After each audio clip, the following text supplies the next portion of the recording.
Ele morava desde que nasceu no bairro chamado São Mateus, em São João de Meriti. A rua dele ficou sitiada. Tinha barreira. Então ele, para chegar em casa, ele tinha que passar por barreira. E você sabe que quem determina a hora, quem determina como, quem determina onde, É o é o tráfico. É o tráfico. Então tinha dias que Wagner Bonini não conseguia sair, não voltava para casa. E não é meia-noite, 1 hora da manhã. A gente sai de lá em torno de 7h30, 8 horas. Depois de 10 horas ele não conseguia voltar para casa. Uma situação que ele chegou no limite dele. E aí ele julgou que seria interessante ele filmar alguma coisa para entregar para alguma autoridade competente, para fazer alguma coisa pelo bairro dele. O Wagner ele telefonou para um cara da equipe e falou assim, olha só, eu tenho um negócio aqui para mostrar. Aí o cara da equipe falou assim, cuidado, a gente já sabia que cuidado. Ele, não, tá tranquilo. Tudo WhatsApp. Uma hora depois, a mulher dele começa a ficar incomodada com o sumiço dele. Ela entra no WhatsApp web dela. E aí ela vê A mensagem. a mensagem. Só que depois dessa mensagem, uma ligação para um número que ela não conhecia. Ela achou aquilo ali estranho. Esperou mais um pouquinho, meia hora depois ela telefonou pro nosso comandante. E explicou a situação. Ela já percebeu assim, esse telefone aqui não é nosso. Esse telefone não está na agenda de ninguém. Esse telefone é um telefone desconhecido. O próprio celular dele foi usado para o vagabundo entrar em contato com outro vagabundo. O Tribunal do Tráfico, aquela classe. Fudeu. Porque a gente tá achando que pegaram o Boninho. Espera aí, o que eu faço? Falei, cara, vai na pega Core, o primeiro cara que tá ali, aciona essa porra toda, starta tudo que deu merda. O nosso comandante entrou em contato com o pessoal da Polícia Civil. Já tinha 2 aeronaves para sair, equipada, porque já tinham localizado o sinal do telefone dele, naquela comunidade Parque Colúmbia. O quartel de São João de Meriti foi acionado para fogo no veículo. Quando chegaram lá, era o Wagner Bonini. Para você ter uma ideia, a gente fez uma mudança de emergência. Tudo. Outro dia o tráfico tomou conta. E ali tiveram coisas que me marcaram. Fui entender que era a mãe do Wagner Bonini e falou para mim assim, mais de 50 anos nessa casa. Essa foi minha única casa. Criei meus filhos, estava criando minha neta. Agora eu vou para não sei nem aonde. Foi foda isso. Ela pegou o cadeado, trancou. Ela falou assim para vizinha, aceitar Jesus, porque só a minha fé que está me mantendo em pé.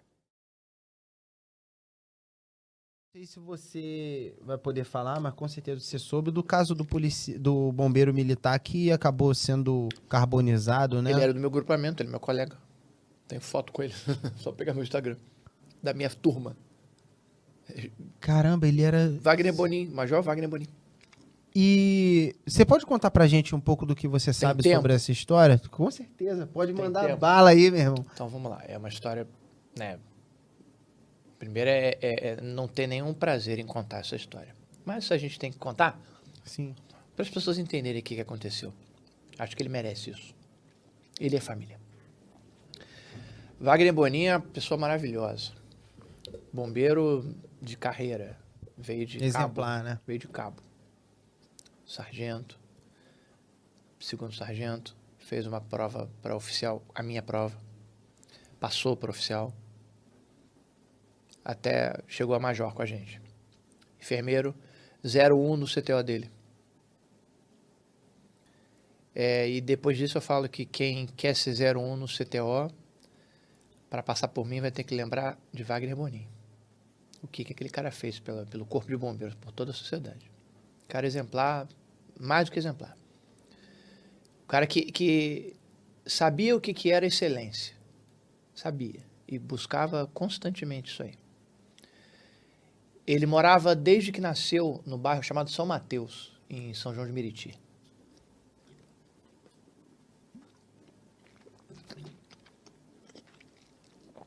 De uns tempos para cá, pela expansão do narcotráfico aqui no Rio de Janeiro, a rua dele ficou sitiada. Tinha barreira. Então ele, para chegar em casa, ele tinha que passar por barreira. E você sabe que quem determina a hora, quem determina como, quem determina onde, é o tráfico. É o tráfico. Então tinha dias que Wagner Bonini não conseguia sair, não voltava para casa. E não é meia-noite, 1 hora da manhã. A gente sai de lá em torno de 7h30, 8 horas. Depois de 10 horas ele não conseguia voltar para casa. E isso, obviamente, incomoda ele. Né? A família dele morava com a esposa, com uma filha, com os os sogros, com a mãe dele, uma casa grande, aquela casa clássica de família das antigas. Sim. Desde que ele nasceu, ele é dali. Sensação de pertencimento né? Todo mundo sabe o que é isso. E ele vendo aquela situação dele. Gostava muito de mexer, ele era um dos pioneiros do drone.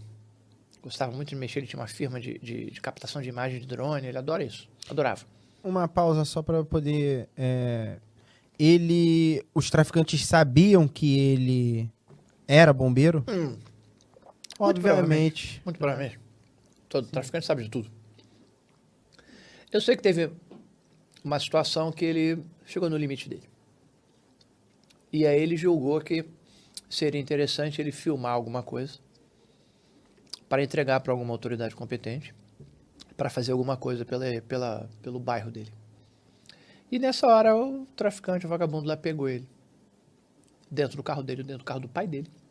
Um Astra que ele adorava, reformou todo. O pai dele já tinha falecido, o pai dele faleceu mais ou menos uns 4 anos atrás. E ele foi pego. Ele falou para a esposa dele o que ele ia fazer, em torno de umas 4 horas da tarde. Era um dia que eu deveria estar de plantão no Goa. Eu não estava, era o meu pulo para estar no outro emprego. Toda a minha equipe estava no Goa. Eu era o único que não estava. O Wagner, ele telefonou para um cara da equipe e falou assim, olha só, eu tenho um negócio aqui para mostrar. Aí o cara da equipe falou assim, cuidado, a gente já sabia, cuidado. Ele, não, tá tranquilo. Tudo WhatsApp. E acabou. Ele só mandou essa mensagem. Umas 2 horas depois, menos, 1 hora depois, a mulher dele começa a ficar incomodada com o sumiço dele. Que ele era um cara que sumia, um cara familiaço. Ela entra no WhatsApp web dela, que ele deixava aberto. E aí ela vê a mensagem dele, exatamente essa mensagem. Tal. Só que depois dessa mensagem, uma ligação para um número que ela não conhecia. Ela achou aquilo ali estranho. Esperou mais um pouquinho, 30 minutos depois ela telefonou para o nosso comandante. Na época, um camarada excepcional. E explicou a situação. Ela já percebeu. Ela falou assim, esse telefone aqui não é nosso. Esse telefone não está na agenda de ninguém. Esse telefone é um telefone desconhecido. O que estava acontecendo? Ele foi abordado. Os caras entenderam o que ele estava fazendo. Provavelmente pegaram o celular dele. O próprio celular dele foi usado para o vagabundo entrar em contato com outro vagabundo para explicar o que aconteceu. Muito provavelmente o vaporzinho lá ligando para o gerente. Para poder explicar. Explicar e ver o que tem que fazer. O tribunal do tráfico, aquela clássica, né? E não deu outra. Muito provavelmente o gerente falou, traz ele aqui. E traz ele aqui. Deve ter sofrido tudo que você pode imaginar e mais um pouco. E o nosso comandante telefonou pro cara que estava de equipe entender que, cara, você ligou pro Boninho? O que houve? Aí ele ligou para mim, explicou a situação. Aí ele falou assim, cara, então fudeu. Porque a gente tá achando que pegaram o Boninho. Né? Porque por tudo que a gente estava vendo ali. A leitura ali é que pegaram, cara. E aí, o camarada da minha equipe, que é o médico que trabalha comigo, meu chapão, ligou pra mim, falou, cara, tá acontecendo isso, tu não sabe o que tá acontecendo, isso. Ele desesperado, o que eu faço? Eu falei, cara, vai na Core, que é do lado, né? Sai agora, pega o primeiro cara que tá ali, todo mundo tava saindo e indo embora, mais ou menos 6, 7 horas da noite. Aciona essa porra toda, starta tudo que deu merda. O nosso comandante entrou em contato com o pessoal da Polícia Civil, até o secretário já estava sabendo, mas foi tudo muito... O pessoal da Polícia Civil trabalhou com uma incansável, uma velocidade, uma resposta para aquilo. Todo mundo se conhece ali, todo mundo amigo, todo mundo trabalha junto. Uma resposta inacreditável para aquilo ali. Já tinha 2 aeronaves, já... Não, já para sair da Lagoa, pronta para sair, equipada, porque já tinham localizado o sinal do telefone dele em determinado local, naquela comunidade Parque Colômbia. Quando a aeronave estava para acionar, o corpo de bombeiros do local, que já estava acionado, já estava sabendo, A delegacia já estava sabendo, o batalhão da PM já estava sabendo. Tudo em questão de minutos, 10 minutos, todo mundo estava sabendo. O quartel de São João de Meriti foi acionado para fogo no veículo. Quando chegaram lá, era o Wagner Morim. Carbonizado. Caralho. Aí abortou a missão dos helicópteros. E aí vamos para a segunda parte, né? Para investigação de todo esse processo. Mas foi isso que aconteceu com ele. E tinha marcas de tortura? Ou não dava pra identificar, né? Porque carbonizar some, né? Muita coisa da pele, né? Você só utiliza... Cara, é especulação. Porque algumas pessoas lá do quartel tiveram acesso. Que foram lá, porque a gente, né, de alguma forma, tem que dar um apoio para a família. E as pessoas foram no IML. Todo esse processo foi muito bem controlado pelo Corpo de Bombeiros. E o corpo carbonizado, ele foi identificado também pelo dente? Ou tava de Era fácil óbvio. identificação? Era óbvio, era o carro dele. Era ele, era absolutamente óbvio. Em relação a... Agora voltando um pouco o tema pra gente poder... Porque eu tenho certeza que a audiência Vou acabar com a porra. ficou... Não, pode comer tudo, irmão. Pode ficar à vontade. A audiência com certeza tá se fazendo essa pergunta, né? Como não? Por que ele não acionou a polícia antes de fazer isso? Porque ele já sabia das consequências dele fazer um vídeo desse na comunidade. Não sei, cara. Eu não sei. A princípio, né, a primeira coisa que a gente tenta, né, depois da negação da coisa, é a gente, de alguma forma, julgar o que ele fez. Né? Pô, por que fez isso? Por que não fez? Né? Eu era um cara que poderia falar isso com toda a propriedade, porque ele sempre contava isso pra gente. Essa dificuldade que ele estava passando, de onde ele estava morando. E eu perturbava ele, cara. Falei, porra... Por que ele não se mudou? Se muda, mano, sai dali, ali não é mais pra você, não tem jeito, a coisa complicou. Tinham dois colegas nossos nessa mesma situação, ele e mais um. Outro era um primeiro sargento, casado com uma subtenente da PM, olha só. Caramba. Que morava em Jardim Catarina, São Gonçalo. Jardim Catarina é Olha bruto, só. hein? Mesma coisa, né? É. Esse ele conseguiu sair. Ele saiu antes. Ele decidiu e saíram. Estão morando Mas, no não, lugar. mas foi depois do que Não, aconteceu? Antes. Saiu antes. Ele premeditou o que ia acontecer, né? Exatamente. Quando tudo isso aconteceu, a gente teve que acolher a família dele. A família dele é uma família maravilhosa. As pessoas legais pro caralho. E aí a gente teve que também se preocupar com a família, porque a gente sabia que ia ter represália, né? Não, óbvio. Né? Óbvio, né? A família dele teve que sair de lá. Esse caso chamou muita atenção. Exatamente. A família teve que sair de lá imediatamente. E a gente fez a mudança da família dele toda.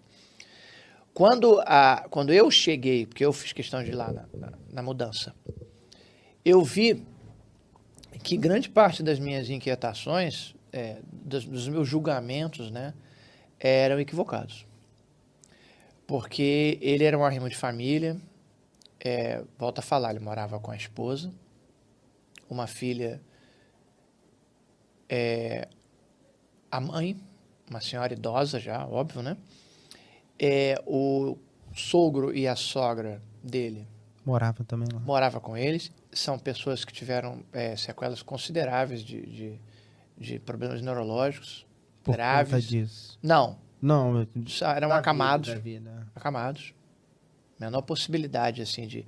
Então, ele tinha uma estrutura muito grande, e tudo era ele que resolvia. Né? É o clássico arrimo de família, né? Então, era uma estrutura muito grande. Para você ter uma ideia, a gente fez uma mudança de emergência num domingo, sob escolta de tudo que você pode imaginar, que é aquela mudança de emergência mesmo, leva o que dá. Foram 2 caminhões. Então, não tinha a menor possibilidade dele fazer aquilo ali sozinho. Não tinha pé. As coisas vão se encaminhando na nossa vida, que tem hora que você não tem controle. A ponto porque de falar naquela assim, casa ali ele tinha tudo. tudo. Uma casa enorme, em construção para outras coisas, uma coisa gigante. E teve que abandonar tudo Abandonou aquilo ali. tudo. Aquela casa hoje tá vazia, tá por Aquela trás. casa muito provavelmente tá por tráfico. Não sei mais dela, mas muito provavelmente no outro dia o tráfico tomou conta. Porque saiu tudo. E eu acompanhei essa mudança e ali tiveram coisas que me marcaram muito. Acho que as coisas que mais me marcaram no Corpo de Bombeiros foram ali. Eu conheci a mãe dele. Porque ele, no primeiro dia Ele incorporou de plantão, contigo, né? incorporou comigo, Mas no primeiro dia de plantão, mas aí a gente foi para locais diferentes, né? Sim, Eu sim. entrei no Goa muito antes dele. E eu participei, eu fui instrutor do curso dele. E aí, o primeiro dia de plantão dele foi no meu plantão. E quando o aluno faz o CTO, ele é formado no CTO, ele demora um tempo para ser transferido para o Goa, né? Parte burocrática, aquela coisa. Sim. Quando ele chega no Goa, ele fica 6 meses sob supervisão. Né? Ele não vai direto, não. Um graduado Exatamente. supervisiona tudo que ele for fazer. Não, é um colega, depende da graduação. Sim. Então, ele tem que passar por um processo de 6 meses de adaptação. E nesse primeiro dia de plantão, dele, eu estava. E ele levou a família. Ele levou o pai e a mãe. Sabe? Aquela ideia de, tô mostrando aqui o meu troféu. Isso aqui é o que eu quero para minha vida. E ele levou o pai e a mãe. Honrava muito. Idosos maravilhosos, a gente conversou pra caramba. Então eu conheci a mãe dele. Mas eu fui entender que era a mãe do Wagner Bonin nesse dia da mudança. Porque ela chegou pra mim e falou pra mim assim, eu tenho mais de 50 anos nessa casa. Essa foi minha única casa. Eu criei meus filhos, estava criando minha neta. Ela com cadeado na mão, aquele cadeado grandão. Agora eu vou pra não sei nem aonde. Foi foda ver isso. Pô, Aí ela botou o cadeado. Fechou. Aí veio uma vizinha, sabe aquelas vizinhas de 200 anos, que conhece tudo, já viu tudo, né? Que é quase da família, né? É. Ela falou assim pra vizinha, você precisa aceitar Jesus. Porque só a minha fé que tá me mantendo em pé. Cara. Aí ela pegou o cadeado, trancou, virou as costas e entrou numa viatura que eu estava responsável por alocar eles, obviamente, num local que mais ninguém seguro, sabia. né? E nem pode saber, né? Nem Porque pode saber, pode ter represália. Exatamente. Eles chegaram a entrar no programa de proteção? Não precisou, porque a gente resolveu isso tudo internamente. A gente achou melhor resolver tudo internamente e hoje em dia, graças a Deus, eles estão, na medida do possível, bem. Mas e como foi a questão, né, de salarial? Vamos falar, ficou para esposa, Fica. foi resolvido tudo certinho? Da melhor maneira possível. Ele foi promovido, como tem que ser. Hoje é Tenente Coronel Wagner Bonin. Entendi. Show de bola. E, cara, O enterro dele foi o enterro... Isso não sou eu que estou falando. Foi o maior enterro do Corpo de Bombeiros viu. O enterro do... Foi o maior enterro que o Corpo de Bombeiros viu. Ele conseguiu reunir... Toda a tropa. Tinha representante de todo mundo ali. Caraca, chega a me arrepiar. O nosso comandante na época foi um camarada... Sensacional também. Meu Deus do céu. Ele bancou tudo, assim. Não digo bancar ele vai ser do meu jeito, sabe? E o comandante-geral do Corpo de Bombeiros falou, vai ser do jeito que você quer. Você vai fazer tudo o que tem que fazer. E foi naquele Jardim da Saudade, foi um enterro digno. O dia que o caminhão do Corpo de Bombeiros levou um bombeiro em cima. Isso é difícil demais acontecer. Muito Leva a celebridade. A Ayrton Naquele Senna dia, foi... Ele era celebridade. Naquele dia, Wagner Bonin era celebridade. Foi um enterro lindo. Todos os nossos colegas, né, dos outros grupamentos entenderam a dor do grupamento de operações aéreas, trataram a gente com o maior carinho possível. A gente que fez tudo. Todo mundo, quem tava de macacão laranja, que é o nosso macacão, é nosso EPI, né? Não é nosso uniforme, é nosso EPI. É o que destaca você ser do grupamento de operações aéreas. Porque mais nenhum outro grupamento usa macacão aéreo, né? Macacão de voo. Ali a gente entendeu que o Corpo de Bombeiros abraçou a gente. E a família dele. Aquele dia Que foi o mais importante, inesquecível. né? Foi o que dava pra gente fazer. E aí a parte legal é depois os caras foram presos. Não sei se todo mundo foi preso, mas... Teve boa parte alguns foi que acabaram entrando em confronto, né? E tiveram lá o destino seus deles. destinos lá. Mas esse ainda é muito recente pra gente, né? Ainda tá foi final Acho do ano que- passado ou esse ano? Eu acho que não completou um ano. Se completou o ano, foi por agora. Deve tá Ainda está muito recente, ainda é uma ferida muito grande no Corpo de Bombeiros. Em relação Sobretudo no grupamento de operações aéreas.